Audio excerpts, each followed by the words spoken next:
ಇಲ್ಲಿ ತನಕ ದೂದ್ ಪೇಡ್ ಆಗಿ ಮಿಂಚಿದಂಥ ದಿಗಂತ್ ಸದ್ಯಕ್ಕೆ ರುದ್ರಾವತಾರವನ್ನು ತಾಳಕ್ಕೆ ಶುರುವಾಗಿ ಮಾಡ್ಕೊಂಡಿದ್ದಾರೆ. ಸೊ ಅವರ ರುದ್ರಾವತಾರ ಹೇಗಿರುತ್ತೆ, ಸೊ ಮುಹೂರ್ತ ಮುಗ್ದಿದೆ, ಮುಂದಿನ ದಿವಸಗಳಲ್ಲಿ ಯಾವ ಥರ ಎಲ್ಲ ಆಗುತ್ತೆ ಅನ್ನೋದನ್ನು ಅವರೇ ತಿಳಿಸ್ತಾರೆ. ಮೊದಲಿಗೆ congratulation sir. Thank you sir. Genre ಬದಲಾಯಿಸಿರೋದಕ್ಕೆ ನಿಮಗೆ ಆಲ್ ದಿ ಬೆಸ್ಟ್ ಹೇಳಲೇಬೇಕು.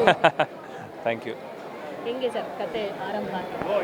ನೀವು ಟೈಟಲ್ ಕೇಳಿದ್ರೆ ಅನಿಸುತ್ತೆ ನಿಮಗೇನೋ ಇದು ಒಂದು ಸ್ವಲ್ಪ ಅಂದರೆ ಒಂದು ದೇವಿ ಯಕ್ಷ ಆ ಥರದ್ದು ಏನೋ ಒಂದಿದೆ ಅಂತ. ಅದೇ ಥರದಲ್ಲಿ ನಿಮಗೆ ಒಂದು ಈ ಕಥೆನ ನಾವು ಮಾಡಿದ್ದೀವಿ. ಸೊ ಅದನ್ನು ಹೆಣದಿರೋರು ನಮ್ಮ ಗೋಪಿ ಅಂತ ಡೈರೆಕ್ಟರು. ಅವರು ಆಂಧ್ರದಿಂದ ಆದ್ರೂ ತುಂಬ ಕನ್ನಡದ ಮೇಲೆ ಒಲವಿಟ್ಕೊಂಡು ಈ ಸಿನಿಮಾ ಮಾಡೋದಕ್ಕೆ ಬಂದಿದ್ದಾರೆ. ಸೊ ಒಂದು ಒಳ್ಳೆ ಸಿನಿಮಾ ಆಗಿ ಮೂಡಿ ಬರುತ್ತೆ ಅಂತ ನಾನು ಅಂದ್ಕೊಂಡಿದ್ದೀನಿ. ಸರ್, ರುದ್ರಕಾಲ ಅನ್ನುವಂಥದ್ದು ಕಾಲ ನಿರ್ಧಾರ ಮಾಡುವಂಥ ಕಥೆನ ಹೇಗೆ ಅಂತ? ಖಂಡಿತ ನಾನು ಈ ಸಿನಿಮಾ ಅಂದರೆ ಈ ಕತೆ ಬಗ್ಗೆ ನಾನು ಜಾಸ್ತಿ ಹೇಳೋದಕ್ಕೆ ಅವಕಾಶ ಇಲ್ಲ ಈ ಪ್ರೆಸ್ ಮೀಟಲ್ಲಿ. ಈ ಸಿನಿಮಾ ಕಂಪ್ಲೀಟ್ ಆದಮೇಲೆ ಇನ್ನೊಂದು ಪ್ರೆಸ್ ಮೀಟ್ ಮಾಡ್ತೀವಲ್ಲ, ಆವಾಗ ನಾನು ಡೀಟೇಲಾಗಿ ಹೇಳ್ತೀನಿ.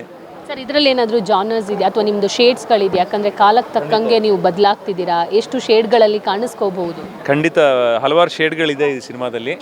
ಸೊ ಅದಕ್ಕೆ ಅವ್ರು ಹೇಳಿರೋದು ಒಂದು ಕಂಪ್ಲೀಟ್ ಆ್ಯಕ್ಷನ್ ಎಂಟರ್ಟೈನರ್ ಅಂತ, ಜೊತೆಗೆ ನಿಮಗೆ ಎಲ್ಲೋ ಒಂದು ದೈವ ಶಕ್ತಿ ಕೂಡ ಇದರಲ್ಲಿ ನಿಮಗೆ ಕಾಣಿಸ್ಕೊಳ್ಳುತ್ತೆ. ಸರ್, ಇಲ್ಲಿ ತನಕ ದೂದ್ ಪೇಡ ಸಾಫ್ಟಾಗಿ ಪ್ರೇಕ್ಷಕರನ್ನು ರಂಜಿಸಿದವರು, ಇನ್ನು ಮಾಸಾಗಿ ನೀವು ಎಂಟ್ರಿ ಆಗ್ತಿರೋದ್ರಿಂದ ನಿಮ್ಮನ್ನು ನೀವೆಷ್ಟು ಸೇಫ್ ಮಾಡ್ಕೊಂಡಿದ್ದೀರಾ ಅಂತ? ಅದೇನು ಗೊತ್ತಿಲ್ಲ ನನಗೆ. ಅದೇ ಇವತ್ತು ಆ್ಯಕ್ಷನ್ ಕೊರಿಯೋಗ್ರಾಫರ್ ನಮ್ಮ ಮಾಸ್ಟರ್ ಹೇಳಿದ ತಕ್ಷಣ ನನಗೆ ಗೊತ್ತಾಗಿದ್ದು, ಅಂದರೆ ಹೆವಿ ಆ್ಯಕ್ಷನ್ ಇದೆ ಅಂತ. ನೋಡೋಣ, ನಾನು ಯಾವುದಕ್ಕೂ ಹೆದರಿಲ್ಲ. ಆ್ಯಕ್ಷನ್ ಸಿನಿಮಾ ಮಾಡ್ದೇನೆ ನಾನು ಏಟ್ ಮಾಡ್ಕೊಂಡವನು. ಇನ್ನು ಆಗಲೇ ಹೇಳಿದಾಗೆ ಸಾಕಷ್ಟು ಫ್ರ್ಯಾಕ್ಚರ್ಸ್ಗಳಾಗಿದೆ ನಿಮ್ಮ ಬಾಡಿಲಿ ಅಂತ, ಅಂದಾಜು ಎಷ್ಟಾಗಿದೆ ಸರ್?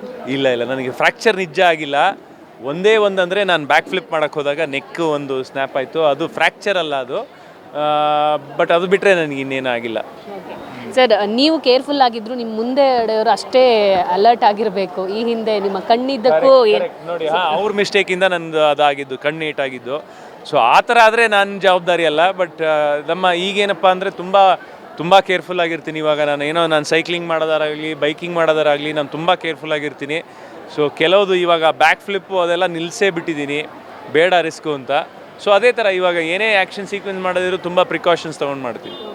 ಸೊ ದೈವ ಅನ್ನುವಂಥದ್ದು ಈ ಸಿನಿಮಾದಲ್ಲಿರೋದ್ರಿಂದ ಆ ಬ್ಲೆಸ್ಸಿಂಗ್ ಹೆಂಗಿದೆ ನಿಮ್ಮ ಲೈಫಲ್ಲಿ ಅಂತ? ಯಾಕಂದ್ರೆ ನಿಮ್ಮ ಕೆರಿಯರ್ ನೋಡ್ತಾ ಬಂದರೆ ನನ್ನ ಕರಿಯರ್ ನಿಜವಾಗ್ಲೂ ನನಗೆ ಒಂದು ಒಳ್ಳೆ ಬ್ಲೆಸ್ಸಿಂಗೇ ಇದೆ. ನನಗೆ ಇನಿಷಿಯಲ್ ನನ್ನ ಸ್ಟಾರ್ಟಿಂಗ್ ಆಫ್ ದ ಕರಿಯರಿಂದ ಹಿಡಿದು ಇಲ್ಲಿವರೆಗೂ ನನ್ನ ಬ್ಲೆಸ್ಸಿಂಗು ತುಂಬಾ ಚೆನ್ನಾಗಿದೆ. ಏಕೆಂದರೆ ನನಗೆ ಒಂದು ಮುಂಗಾರು ಮಳೆ ಅಂತ ಒಂದು ಚಿಕ್ಕ ಪಾತ್ರ ಮಾಡಿದ್ದೆ, ಮುಂಗಾರು ಮಳೆ ಅಂತ ಒಂದು ಸಿನಿಮಾದಲ್ಲಿ. ಆವಾಗ ಆ ಸಿನಿಮಾ ಎಷ್ಟು ಸತಿ ನೋಡಿದ್ರು ಅಂದರೆ ಚಿಕ್ಕ ಪಾತ್ರಗಳನ್ನು ನೋಟಿಸ್ ಮಾಡೋದಕ್ಕೆ ಸ್ಟಾರ್ಟ್ ಮಾಡಿದ್ರು. ಇಮಿಡಿಯೇಟಾಗಿ ನನಗೆ ಇನ್ನೊಂದು ದೊಡ್ಡ ಸಿನಿಮಾ ಗಾಳಿಪಟ ಸಿಕ್ತು.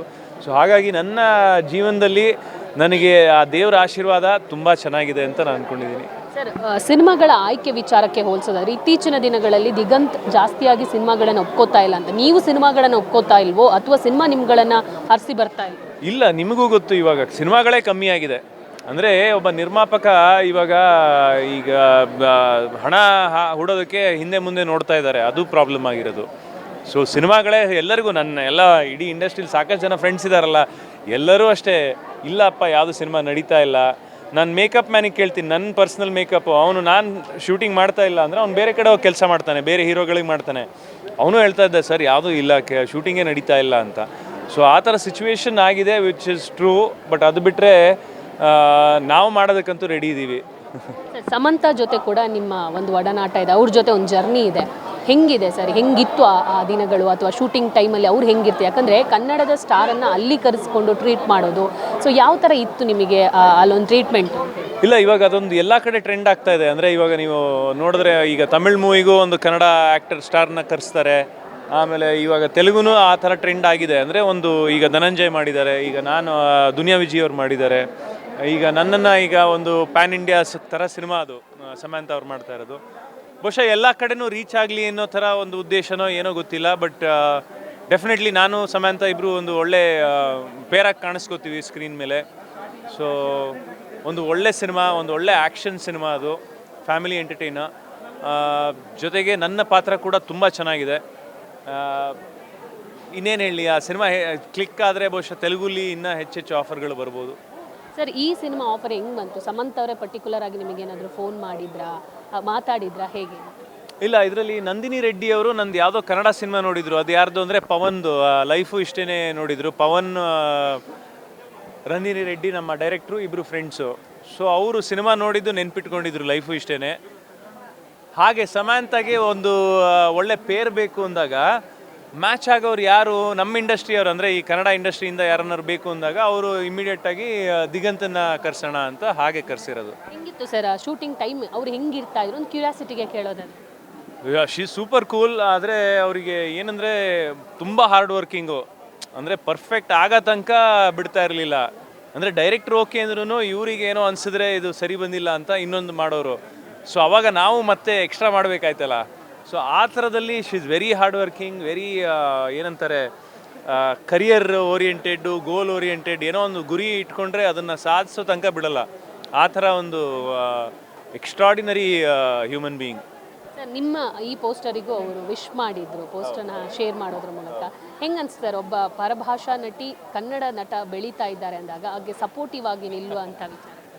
ಅದೇ ನಾನು ಕೇಳಿದಾಗ ಈ ಥರದ್ದೊಂದು ಇದೆ, ಪೋಸ್ಟರ್ ಲಾಂಚ್ ಮಾಡಿಕೊಡ್ತೀರಾ ಅಂತ. ಇಮ್ಮಿಡಿಯೇಟಾಗಿ ಪ್ಲೀಸ್ ನಿಮ್ಮ ಟೀಮನ್ನು ಕರೆಸಿ, ಅದು ನಾವು ಶೂಟಿಂಗ್ ಮಾಡ್ತಾ ಇದ್ವಿ, ಆ ಶೂಟಿಂಗ್ ಸೆಟ್ಟಲ್ಲೇ ನೀವು ಕರೆಸಿ.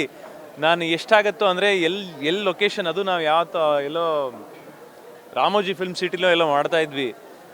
ಅಲ್ಲಿ ಬೇರೆ ಏನು ಚೆನ್ನಾಗಿಲ್ಲ, ಅಂದರೆ ಒಂದು ಹಳ್ಳಿ ಥರದ್ದು ಏನೋ ಒಂದು ವಾತಾವರಣ, ಅಂದರೆ ಸೆಟ್ಟಲ್ಲಿ ನಾವು ಆ ಶೂಟ್ ಮಾಡ್ತಾ ಇದ್ವಿ. ಸೊ ಅಲ್ಲಿಗೆ ಕರೆಸಿ, ಪರವಾಗಿಲ್ಲ, ನಾನು ಹೆಂಗಾಗತ್ತೋ ಹಾಗೆ ನಾನು ಪೋಸ್ಟರ್ ಲಾಂಚ್ ಮಾಡಿಕೊಡ್ತೀನಿ ಅಂತ ಹೇಳಿದ್ರು. ನೀವು ತೀರ್ಥಹಳ್ಳಿಯವರು, ತೀರ್ಥಹಳ್ಳಿಲೇ ಆ ಸಿನಿಮಾದ ಶೂಟಿಂಗ್ ಮಾಡಿರುವಂಥದ್ದು. ಸೊ ಸಮಂತ್ ಅಲ್ಲಿಗೆ ಬಂದಿರೋದು, ಎಂಜಾಯ್ ಮಾಡಿರುವಂಥ ಒಂದಿಷ್ಟು ಕ್ಲಿಪ್ಪಿಂಗ್ಸ್ಗಳು ಸೋಷಿಯಲ್ ಮೀಡಿಯಾದಲ್ಲಿ ಹರಿದಾಡಿತ್ತು. ಸೊ ನಿಮಗೆ ಈ ಸುದ್ದಿ ಕೇಳಿದಾಗ?